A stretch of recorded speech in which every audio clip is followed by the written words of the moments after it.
You're listening to Carbon Removal Newsroom, a weekly show about current events in the world of carbon removal, from technology and innovation to policymaking and job growth. Brought to you by Nori, the carbon removal marketplace.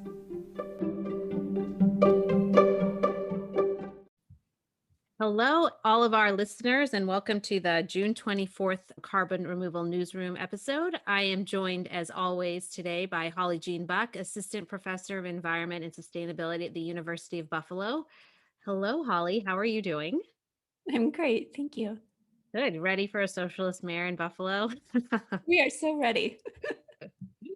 And I'm joined by Chris Barnard, Policy Director at the American Conservation Coalition. Hey, Chris, how you doing?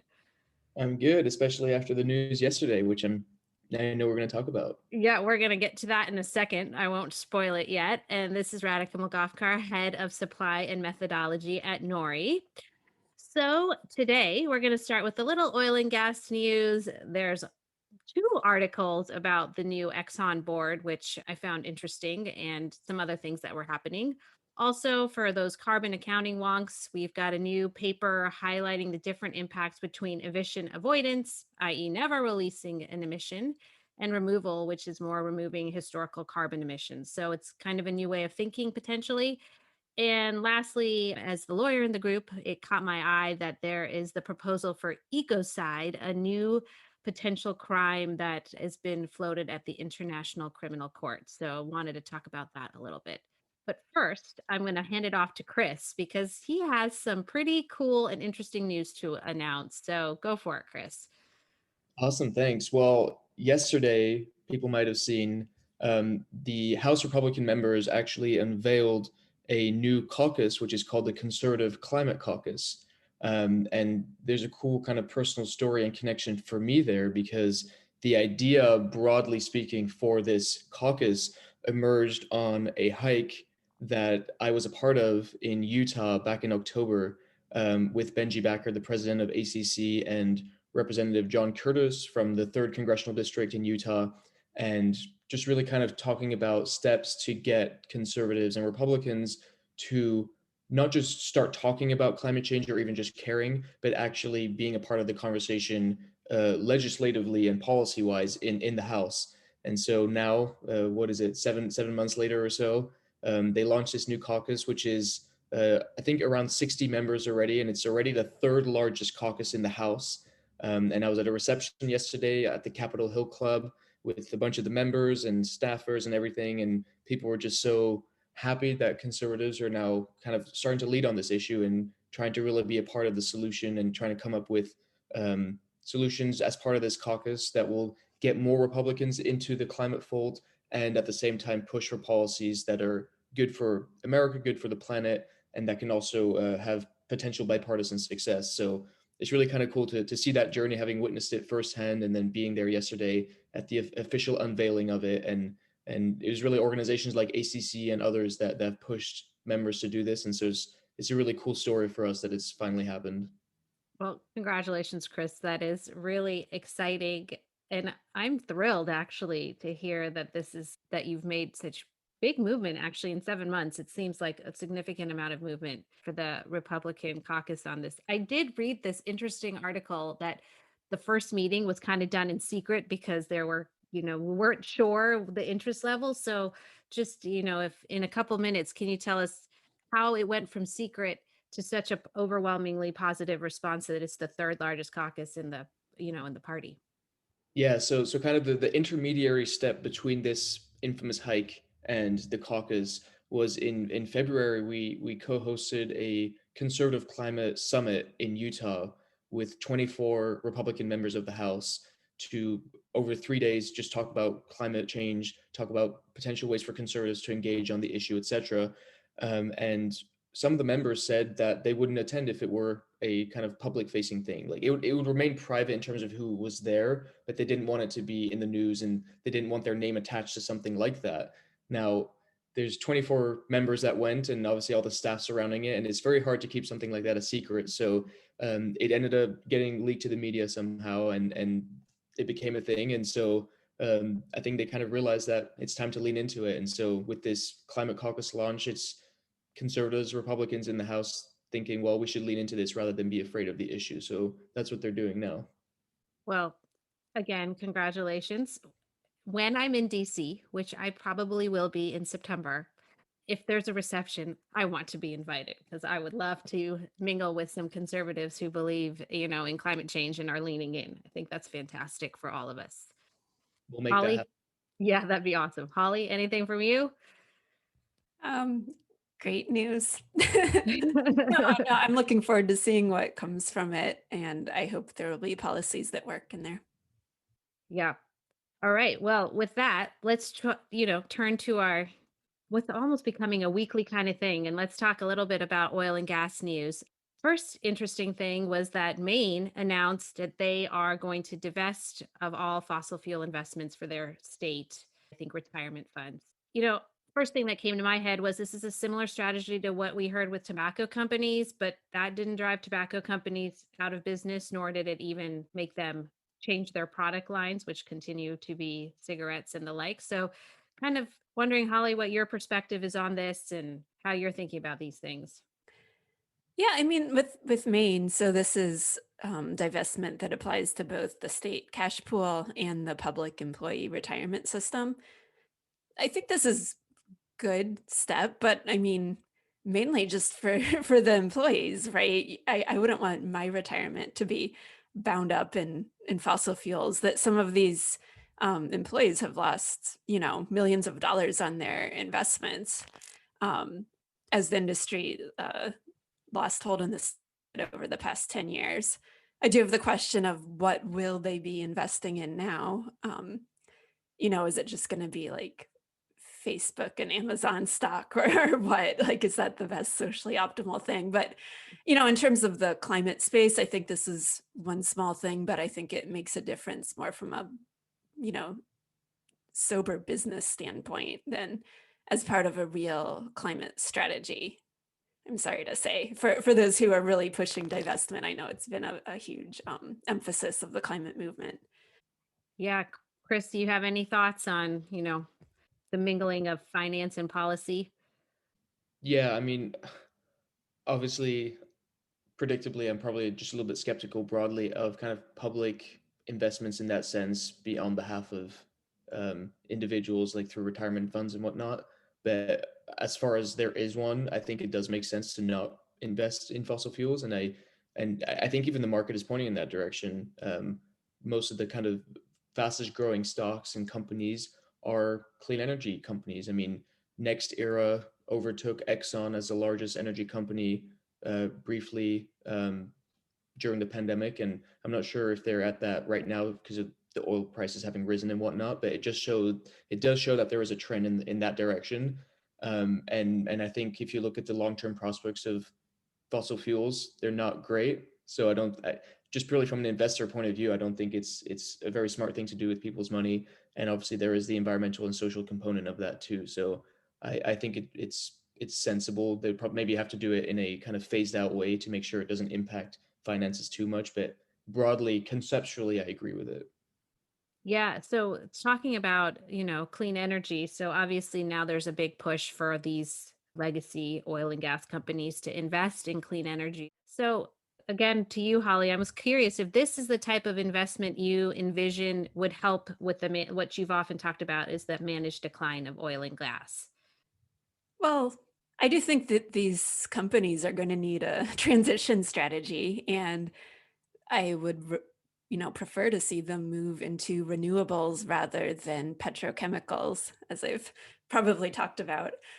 So yeah, I mean, I don't think that Shell has done very much. The reporting said that they've spent about 84 billion on oil and gas exploration and development since 2016, compared to clean energy investments, which are just 3.2 billion. And that's not I don't think that's atypical. I mean, most big oil companies have the clean energy part that they like to talk about is just very small compared to their oil and gas exploration. So Do you agree, though, when I think it was the CEO of Shell said that it would not help the world one bit if we stopped selling gasoline and diesel today because people would keep filling up their cars and delivery trucks at other service stations. I mean, that's the argument, right? I mostly agree. It might help the world a tiny bit. I wouldn't say it won't help the world one bit because of the signaling effect. But I think that CEO is right, is that you need coordinated supply side policy to drive the decline.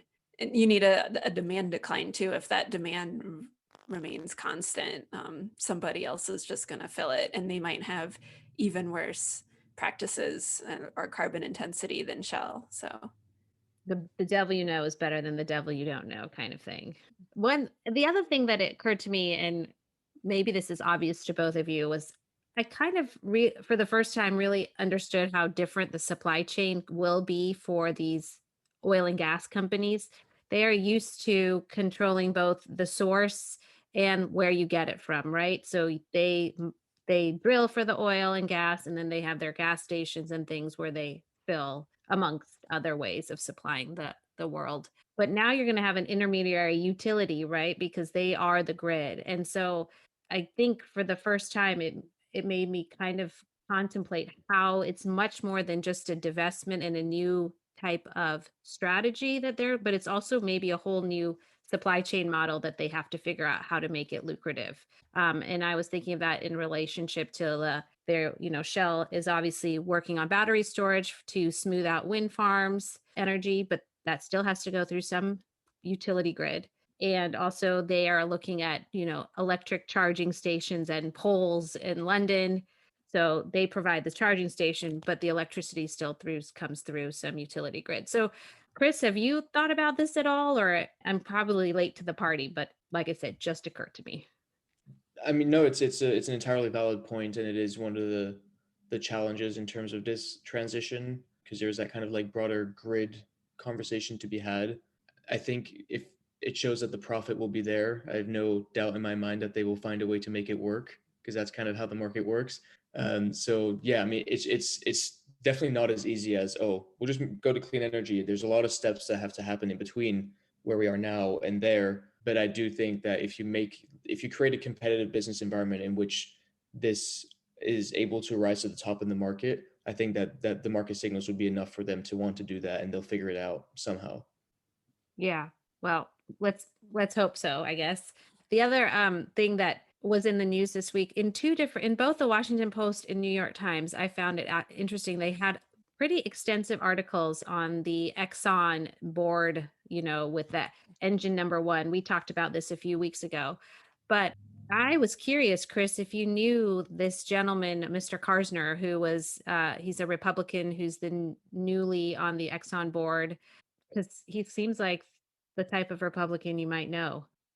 I hadn't heard of him before this, but I mean, any conservative slash Republican that likes clean energy and wants to tackle climate change is good in my books. So maybe I should be in touch with him. Well, he likes it, favors a carbon tax. What did you think of that? Well, so you have to separate kind of the theory behind a carbon tax and the political reality behind a carbon tax. I think the kind of economic theory, if you could just design it perfectly and just implement it, it would be the most efficient way of reducing emissions without strangling the economy, um, which is kind of like the Baker-Schultz plan that he advocates for, and the kind of like the main one that's floated around. But the political reality is that there's just not enough appetite for that to happen right now. So as an organization, we try to focus more on what are the wins that we can focus on now for the environment and the climate. And there's plenty of other organizations that will continue to advocate for a carbon tax and dividend plan. And maybe they'll be successful, maybe they won't. But in the meantime, we want to do other things, such as the Growing Climate Solutions Act being passed today. But maybe we can talk about that next week. Yeah, we should talk about that next week, because that happened a little too late for me to put it into the podcast. I think it happened So, as we were recording. yeah, Like, just now. So we will make sure and hit that tomorrow, because I don't think it's a surprise, but it's definitely good news. Holly, the last thing I kind of wanted to talk about was this new Democratic initiative about subsidizing biofuels. I have always been confused whether biofuels are a good thing or a bad thing from an emissions reduction perspective. Kind of wondering what you're thinking about this new bill that's being pushed, and any thoughts.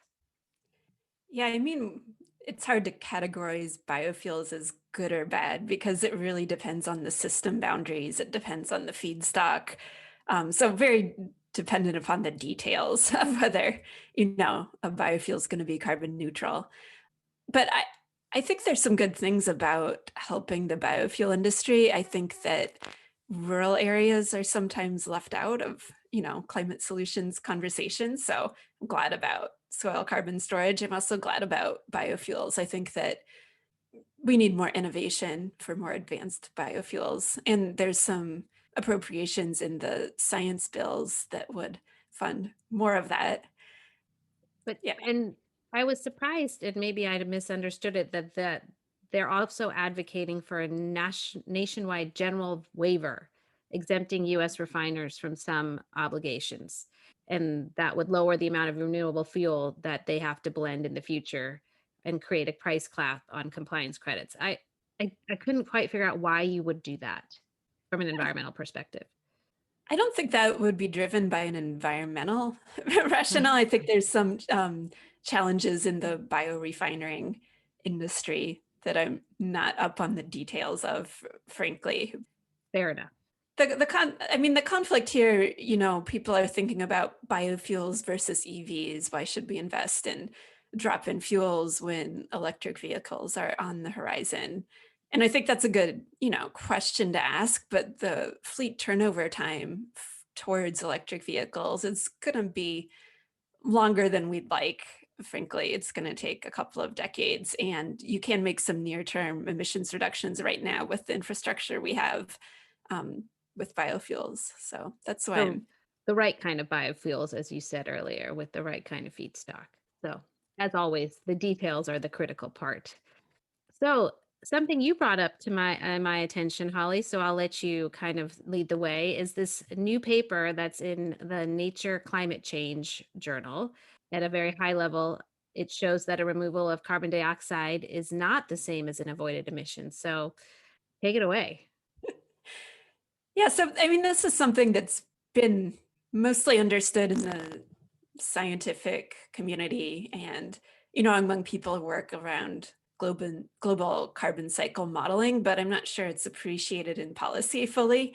So basically there's this asymmetry, having a ton emitted is not going to be the same as having a ton removed, and it increases the more CO2 is emitted or removed. So if there was a pulse of 100 gigatons of carbon emitted, that would be a kind of a 3% asymmetry. You'd have to remove more than 100 to make it balance. And that increases up to 18% for 500 gigatons of carbon.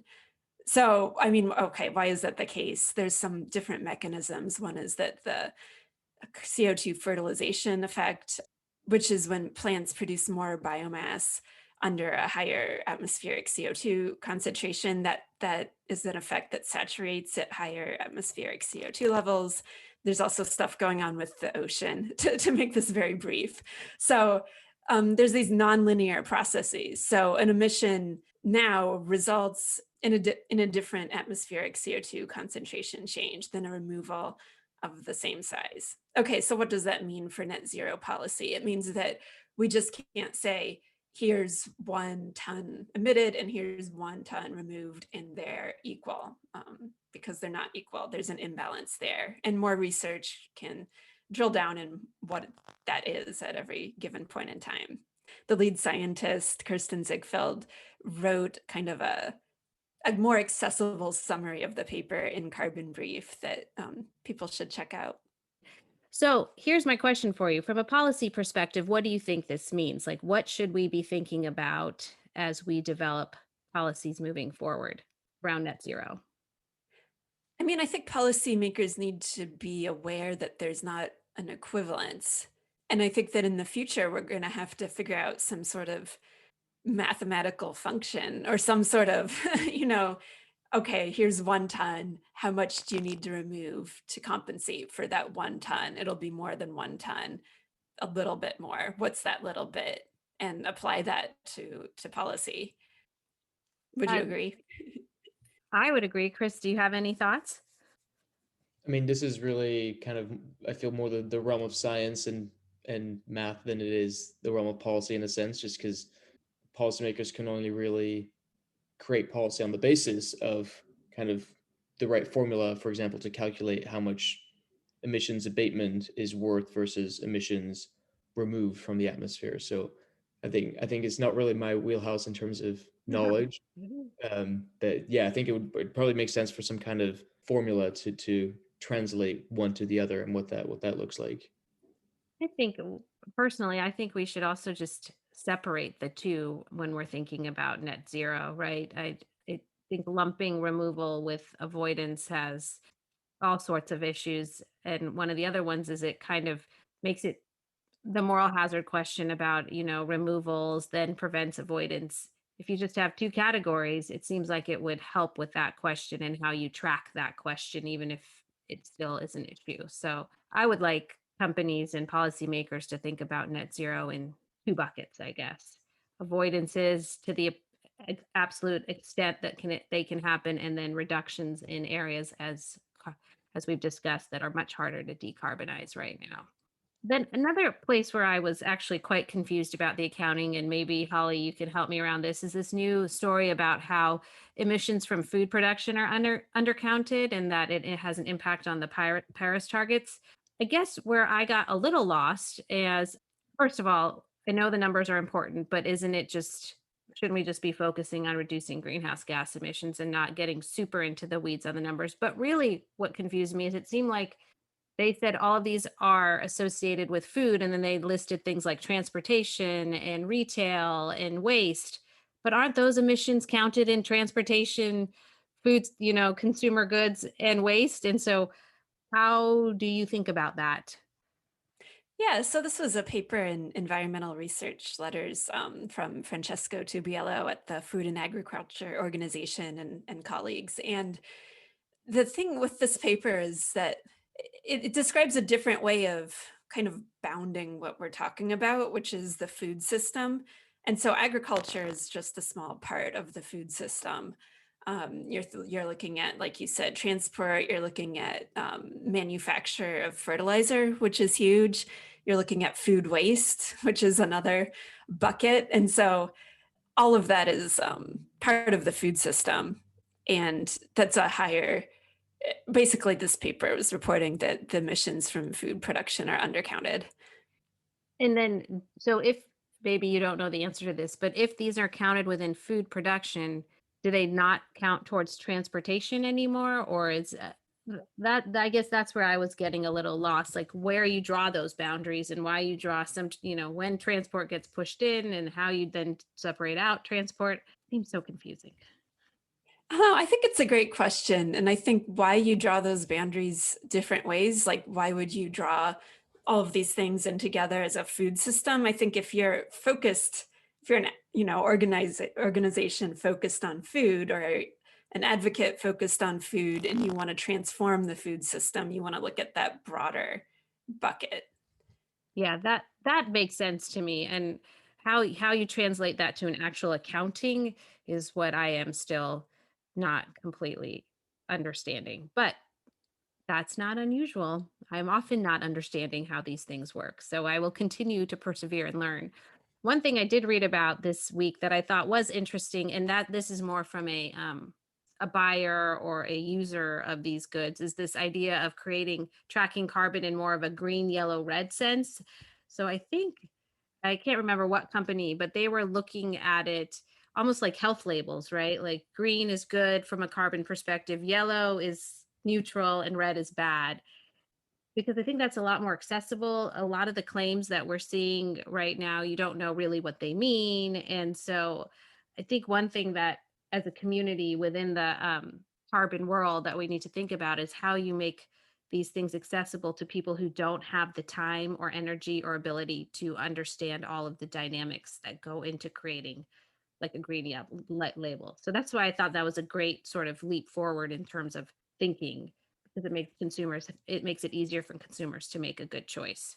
That's my little editorializing about that today. Last thing I wanted to touch on is, and Chris, I I wanted you to talk about this a little bit because I didn't know how you'd feel about it, but it's this new idea that's coming out of the International Criminal Court, which, for our listeners who may not know, deals with things like genocide, crimes against humanity, war crimes, and crimes of aggression. So all very terrible crimes that humans perpetrate on other humans. A panel has recently recommended that a fifth crime be added to the International Criminal Court, which is called ecocide. So, Chris, what do you think of this idea? Maybe you can give a brief description of what ecocide is too. Sure. So I'll just take the definition that they put in the actual recommendation, and we can kind of go from there. But according to them, ecocide means unlawful or wanton acts committed with knowledge that there is a substantial likelihood of severe and either widespread or long-term damage to the environment being caused by those acts. So essentially, extreme and long-term damage caused to ecosystems or the environment, broadly speaking. And what I found interesting about this is that they're, in a way, kind of trying to anthropomorphize nature. They're trying to give nature specific rights. And obviously, you start getting into really nebulous philosophical and moral discussions around that kind of stuff. Because does nature have rights? Can you separate that from the impact on humans specifically? Now, the kind of intrinsic, instinctive conservative in me, even at the most local level, if there's a beautiful oak tree in your cute little village in England and that oak tree gets cut down, I think that is in a way kind of a crime, and a crime against my kind of moral sensibilities of the intrinsic value that that tree has. And so at a much wider scale, I believe that the way that the Soviet Union essentially destroyed lakes and ecosystems and forests in Eastern Europe was essentially criminal, and it was literally ecocide. I mean, they destroyed millions of acres of land in Eastern Europe for kind of their industrial agenda, and up into, to the point that like Lake Baikal, one of the biggest lakes, is barely a lake nowadays, and it's just, yeah, in my view, that's kind of criminal, and that's kind of this conservative sensibility that what we have is good and we should protect that and we should stand up for it. Now, that is a kind of very broad, conceptual, philosophical way of looking at it. And the problem when it comes to kind of these institutions is, how do you enforce this? How would this actually work? Is the definition too vague to be actually practical? And so that's probably where my skepticism would come in, is how could we actually enforce this, especially considering four of the biggest emitting countries in the world, India, Russia, China, and the US, aren't even part of the International Criminal Court. How would this actually work in practice? Now, I think there's a kind of interesting constructivist sense of we're applying these principles to nature beyond humans, and that might be a signal for people to take that into account, and there might be an interesting kind of way for people to start thinking about this in a better way. But I think in practical terms, I'm not sure how successful this push will be for this ecocide definition at the ICC. Yeah. Holly, what are you thinking about this whole thing? I mean, I'm down with it. I'm not sure how effective it will be. I'm wondering if it has the potential to think about repair, and I'm wondering how it applies to ecosystems that are already created by humans. For example, the Salton Sea in California, California's largest lake, it comes and goes, but the most recent version of it was created by an engineering mistake. And now the ecosystem is collapsing. The state of California has a legal responsibility to do something about it because of this water transfer agreement that was signed, but they haven't been. So could you take the state of California to court for, ecocide, or would they just say, well, the ecosystem was already damaged because of this accidental sea? So I don't know. I think there's a lot of interesting questions you can get into about the responsibility of repairing damage. Yeah, I think we're all sort of in the same place with it, which is it's an interesting signaling idea, but how you enforce it and what it means is very difficult, at least to understand based on the broad framework that they've provided right now. I went straight to the Citizens United case, which I know involves corporations, but to me, it seemed like the same idea where you're ascribing rights to something that did not have rights before, and it can cause all sorts of unfortunate outcomes that well, maybe were intended in Citizens United's perspective, but certainly are maybe not as beneficial to the average human as we had hoped. Also, I couldn't understand when they talk about unlawful or wanton acts committed with knowledge that there's a substantial likelihood of severe and on and on. I mean, don't we all kind of know that certain acts could lead to a substantial likelihood of a severe outcome? Like if you're in California right now and you light a fire and it accidentally spreads everywhere, I think most people are aware that's a big deal. Would that count? So I think that it is very vague and it's hard to understand how it would be enforced. I was also thinking about it in relationship to this Wall Street Journal article that came out, which I had to highlight this week because I so very rarely find environmental articles in the Wall Street Journal. So I was excited, where the UN has recommended that the Great Barrier Reef be classified as in danger because the country's center-right government hasn't done enough to protect it. So would that kind of fall underneath it because they've had plenty of warning, the government, they haven't acted on it? Could you sue them because they haven't protected the Great Barrier Reef? What if there is no way to protect the Great Barrier Reef right now? Anyway, the questions go on, but certainly an interesting idea that will take many years to develop. Well, one of the interesting things that they appear to as a criteria is whether it extended beyond your own borders. And Right. so Great Barrier Reef is purely Australian, if I'm getting my geography right. Yeah, But you are. so it'd be kind of hard to, I feel like, apply that to something that is just confined to Australia, and they're the ones kind of being negatively impacted by it. And that seems to be one of the criteria that they brought up. Yeah, I thought about that actually, Chris. And my experience is that borders, unless that term is very specifically defined, which we don't know, we haven't seen it, but assuming it's a little vague, you could argue that the Great Barrier Reef impacts lots of borders because it has impacts on other ecosystems outside of Australia's borders. There's a tourism, people from around the world use it, and it's a benefit to the world. And the law always seems very straightforward when you write it, and then you get clever attorneys in who can figure out how to make it work in many, many different situations. And so I personally don't really have an issue with creating some way of criminalizing certain behaviors within the environmental sustainability movement. It has to be done in a way that makes sense. And I'm not sure that we're there yet, but there's a lot of work to be done, and it's going to be years, I think. Yeah, one other thing to bring up that was interesting about this whole Great Barrier Reef thing is what I consider like the pretty empty, kind of moralistic criticism of the center-right government in Australia not having done enough to protect it. Even if Australia had zero carbon emissions, it would have done absolutely nothing to stop the Great Barrier Reef, like the ocean Yeah. acidifying and the Great Barrier Yeah. Reef being big. It's a much broader problem than this center-right government of Australia. And so sadly, I think one of the only ways we'll long term be able to save the Great Barrier Reef is through mitigation, through adaptation mechanisms, restoring it, kind of trying to come up with technologies that can find ways to restore the reef rather than kind of just hoping that because Australia reduces its emissions, all of a sudden the reef will be saved, because that's not at all what's going to happen. Holly, I saw you smiling. Did you have something you wanted to add? I agree with, with Chris on this point, and I don't know what we're going to do. I'm interested in, the potential of marine cloud brightening. Scientists have been researching that with regards to the Great Barrier Reef, but it's looking kind of grim. Yeah. And that exactly goes to my point about the ecocide definition. It's not always that it's within your control, within your own borders, to control an event that could have massive environmental impact. So how you figure out the responsible parties, on and on and on we can go.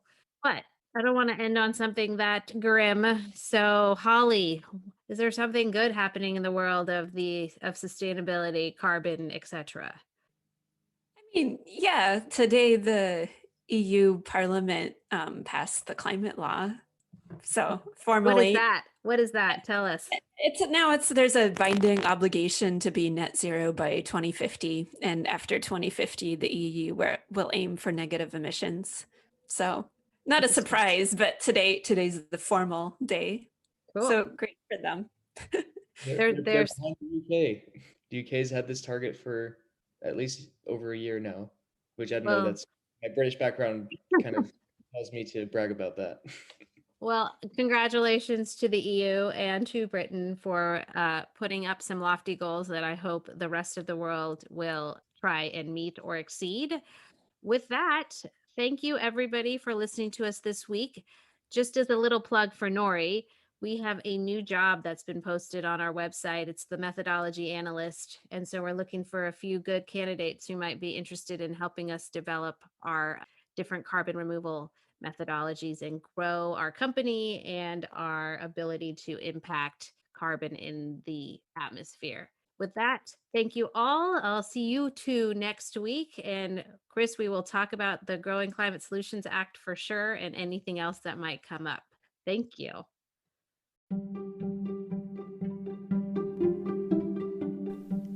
Thanks so much for listening to Carbon Removal Newsroom. If you like the show, the best way you can help us is by giving us a great rating and review in Apple Podcast, following the show on Spotify, and by sharing the show on social media. Tell your friends and help us spread the word about what's happening in the world of carbon removal.